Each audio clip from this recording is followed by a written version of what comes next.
बोलिए सद्गुरु देव की जय।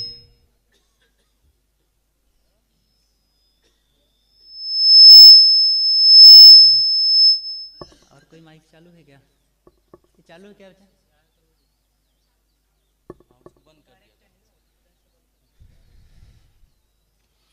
अजर अमर त्रय काल सत्य जो अनंत चेतन, निज अनुभव से जान जात जो शांत तेज घन।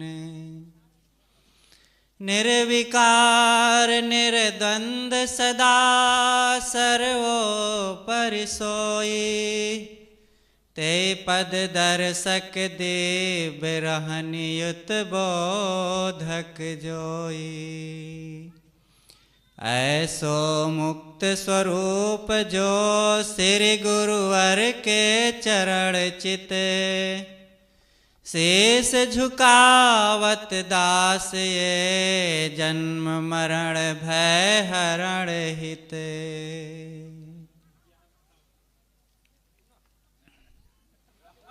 परम आराध्य सद्गुरु अभिलाष देव जी का ये कैंप है। हृदय में उनके चरणों का ध्यान करते हुए परम मंगलमय संत समाज, सम्माननीय भक्त सज्जनों, भक्तिमयी माताओं बहनों, हमारे जीवन में शांति का प्रकाश कैसे फैले?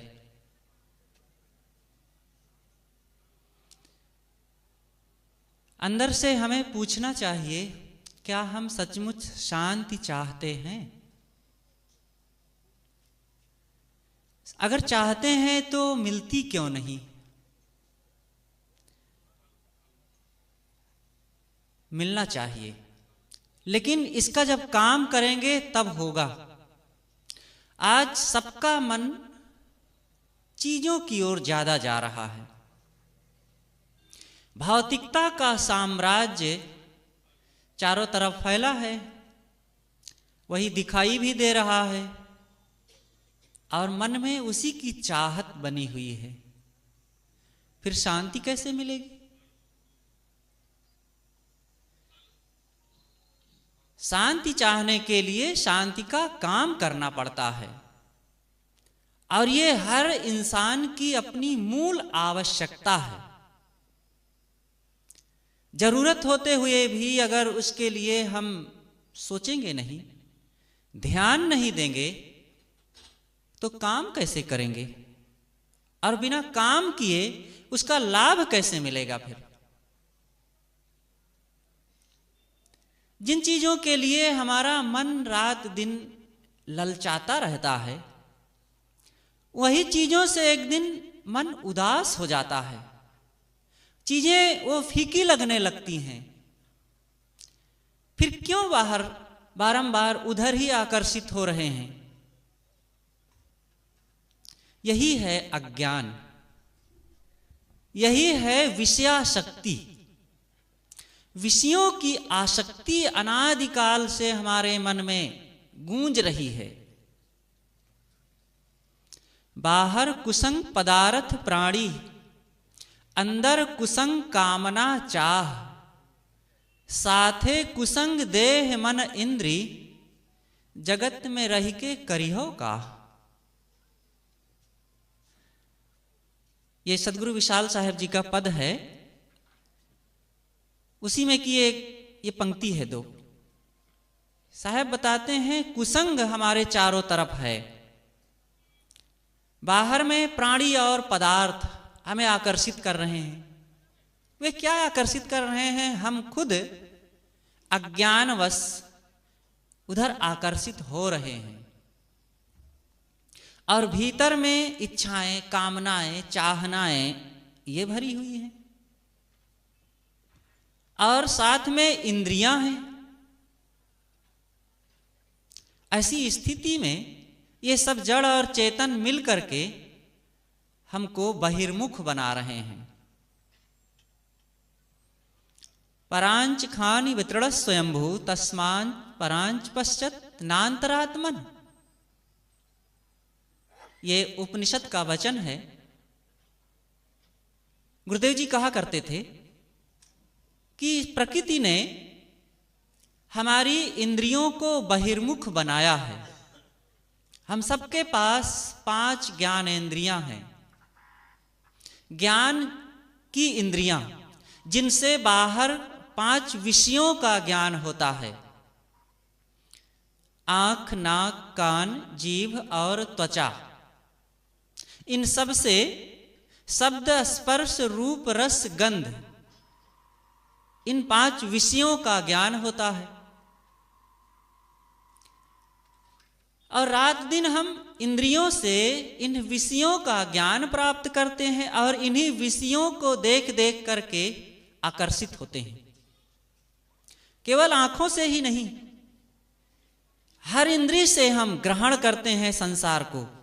रात दिन हमारे सामने से संसार गुजर रहा है, भीड़ के रूप में।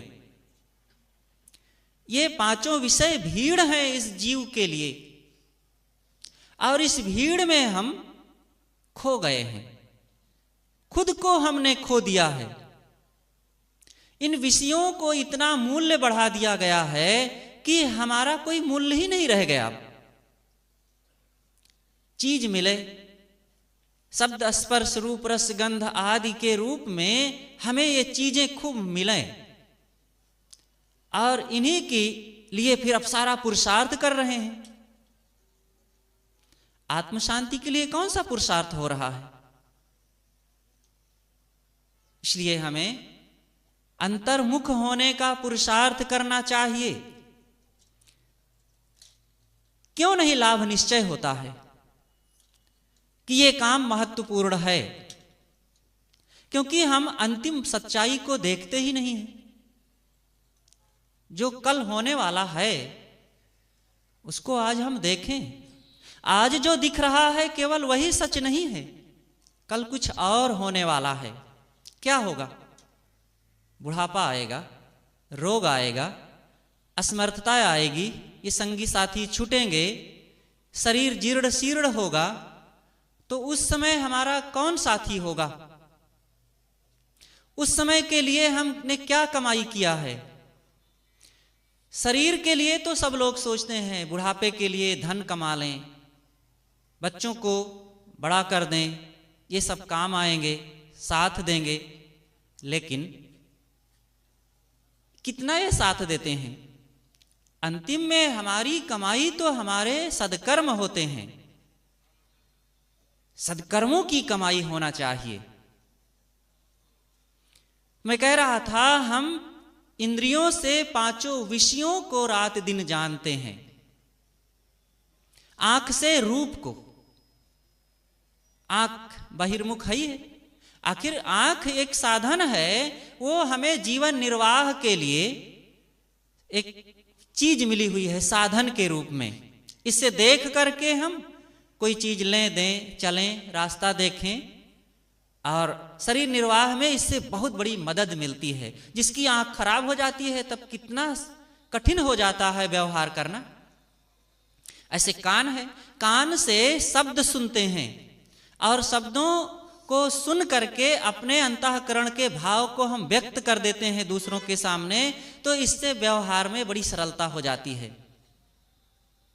ऐसे जीभ से रस ग्रहण करते हैं ताकि शरीर निर्वाह में कोई ऐसी चीजें हम ना खा लें जो हमारे शरीर के लिए घातक सिद्ध हो जाए और हम रोगी हो जाएं। ऐसे त्वचा से ठंडी, गर्मी, कोमल, कठोर आदि का ज्ञान प्राप्त करके उस तरीके से हम ठंडी से बचत, गर्मी से बचत अपनी करें ताकि शरीर में कोई क्षति ना हो जाए। हर विषय, ये 5 विषयों को इंद्रियां बताती हैं, हमारे जीवन निर्वाह में सहयोगी हैं। लेकिन हम इन्हीं इंद्रियों के विषयों में अब सुख खोजने लगे, आसक्ति बनाने लग गए, परिणाम में दुख मिलने लगा। 5 ज्ञानेंद्रियों में यह शक्ति नहीं है कि वो हमें आत्मा का दर्शन करा सके। और आत्मा इसीलिए अपरिचित ही बना रह जाता है, और जबकि इसी मानव जीवन में उसी को जानना बहुत आवश्यक है। आत्मज्ञान, अपने आप का ज्ञान, अपने आप का बोध। और इन इंद्रियों में कोई दम नहीं है। आंखें दृश्यों को, बाहरी भौतिक दृश्यों को दिखाएंगी, आत्मा को नहीं। कान बाहर के शब्दों को सुनाते हैं, आत्मा को नहीं। आत्मा को कान से कैसे सुन सकेंगे? ऐसे जीभ भी, त्वचा भी, नाक भी आत्मा को नहीं सूंघ सकते, नहीं चख सकते, नहीं छू सकते। आत्मा को फिर कैसे जाने? आत्मा को आत्मा द्वारा ही जाने, सत्संग में जाकर के। इन इंद्रियों को अंतर्मुख करना चाहिए, और आत्मज्ञान का काम करने के लिए अंतर्मुख होना चाहिए। ये सबका ज्ञान कहाँ से मिलेगा? कोई डॉक्टर, मास्टर, इंजीनियर, वकील, नेता या और कोई भी बाहर कोई जगह है जो हमें अंतर्मुख बनने के लिए प्रेरित कर सके, जो हमें आत्मबोध के लिए प्रेरित कर सके? कहीं कोई जगह नहीं है। और जब ये कोई जगह नहीं है, कोई इसके लिए प्रेरित नहीं करते, माता पिता भी क्या करेंगे? माता पिता स्वयं बाहर के दृश्यों में लगे हैं और वे भी कमाते खाते हैं, इंद्रियों के विषयों को वे भी उठाते धरते हैं। फिर वे चाहें कि हम बच्चों को आत्मज्ञानी बना देंगे, संभव नहीं। ना स्वयं सत्संग में जाएंगे, ना बच्चों को ले जाएंगे। तो हमारे जीवन का एक बहुत बड़ा काम, बहुत बड़ी आवश्यकता वो दूर ही रह जाती है। इसलिए हर नर नारी को आत्म शांति के लिए प्रयास करना चाहिए, खोज करनी चाहिए। इसके लिए हमें मेहनत करके, खोज करके, संतों के पास जाकर के ये काम करना चाहिए। हमारे ऋषि मुनियों ने, पूर्व के ज्ञानी महापुरुषों ने इन बातों पर कितना जोर दिया है, और जिसका परिणाम था कि अंतर्मुखता पहले ज्यादा हुआ करती थी। आज नहीं है, ऐसी बात नहीं है। आज भी है, पहले भी थी। बहिर्मुखता पहले भी थी, आज भी है, लेकिन मात्रा की बात है।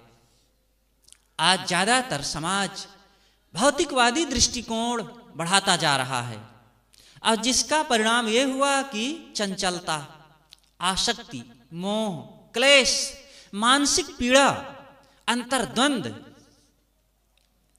पारिवारिक टूटन, ये सब बढ़ रहा है। और इससे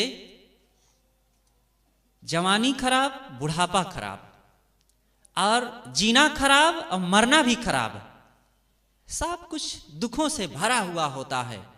आदमी ना ठीक से सो पाता है, ना ठीक से जाग पाता है। ये सब बहिर्मुखता का ही परिणाम है। जब जागता है तो जागने जैसा कहां रहता है? अर्धनिद्रा। अर्धनिद्रा का मतलब बेभानी, अपने आप से अपरिचित, सब समय विषयोन्मुख रहना, चंचल रहना। सो तो रहा है। मोह निशा सब सोवन हारा, देखें स्वप्न अनेक प्रकारा। या जग जामिनी जागही जोगी, परमारथी परपंच वियोगी। इसलिए मोह की नींद से जगें, और जो जगेगा वही इन दुखदाई रास्तों से हटेगा। जो जागल सो भागल हो रमैया राम, सोवत गैल बिगोए हो रमैया राम। इसलिए हमें जागने की जरूरत है, अपने आप को पहचानने की जरूरत है। ये काम कब होगा? हर काम जो सांसारिक काम है जवानी में किया जाता है। भौतिक पढ़ाई जवानी में की जाती है। सब लोग जानते हैं कि जब एक बच्चा 10 साल का हो गया तब उसके पास ग्रहण करने की पूरी धारणा शक्ति आ गई है। बच्चों को 2-3 साल की उम्र से ही पढ़ाना शुरू कर देते हैं, और पढ़ाते पढ़ाते पढ़ाते भौतिक ज्ञान इतना उसके अंदर कूट कर भर देते हैं और वो खूब ग्रहण भी कर लेता है अपनी 18, 20, 25 साल की उम्र होते होते।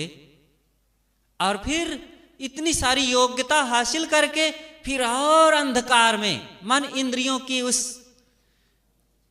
बहिर्मुखता की धुआंधार में दौड़ता है। और जब इतनी पूरी शक्ति से, क्योंकि अंदर में बहुत बड़ी एनर्जी है इस युवा अवस्था में, और उस एनर्जी का प्रयोग हमने अंदर में विषयों को ग्रहण करने के लिए खूब किया, पूरी ताकत लगा करके वो सारे संस्कार बड़े तेजी से अंदर भरते चले गए, पूरी जवानी उसी में लगा दिए, खूब भरने में संसार की आसक्ति को, और सत्संग की ओर आए नहीं। अब बुढ़ापा आ गया धीरे धीरे।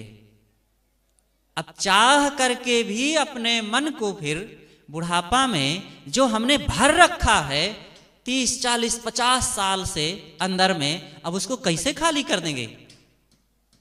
अब वो अंदर में परेशान करेगा, उसके संस्कार हमारे अंदर उठ उठ करके बेचैन करेंगे। और जिन चीजों पर, जिन लोगों पर बड़ा भरोसा था कि ये सब साथ देंगे, कोई साथ नहीं देता। चीजें क्या साथ देंगी, लोग क्या साथ? लोग तो खुद अपने, वे अपने अपने स्वभावों से जूझ रहे हैं, चाहे वो बेटा हो, चाहे बेटी हो, चाहे पति हो, या कोई किसी का साथ नहीं देता है। थोड़ा सा चीजों के लेन देन में, आपके खाने पीने में, घर में झाड़ू पोछा लगाने में, यही हमारे अंदर में क्या उठ रहा है, कौन कौन सी व्यवस्था हो रही है, कब हम। इसलिए जब तक शरीर में ऊष्मा है, ऊर्जा है, शक्ति है, योग्यता है, हमें अपने अंदर चंचलता भरने से बचने के लिए और शांति अर्जित करने के लिए मेहनत करने की जरूरत है।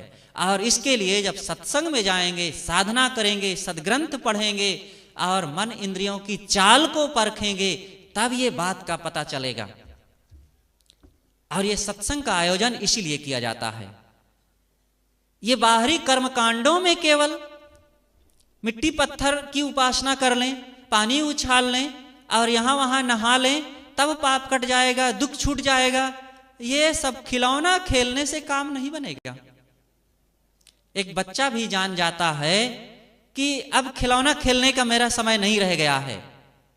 वो पढ़ता है, काम करता है, व्यापार करता है, धंधा करता है, धन कमाता है। और हम भक्ति और धर्म के नाम पर बुढ़ापा तक को खेलने में लगे रहते हैं। नतमस्तक होकर के जाकर ताप ज्ञान को ग्रहण करें और फिर हमारा अंतःकरण उसको ग्रहण करेगा और उसका लाभ मिलेगा। अपनी बातें मैं यहीं पर समाप्त करता हूं। बोलिए सद्गुरुदेव की जय।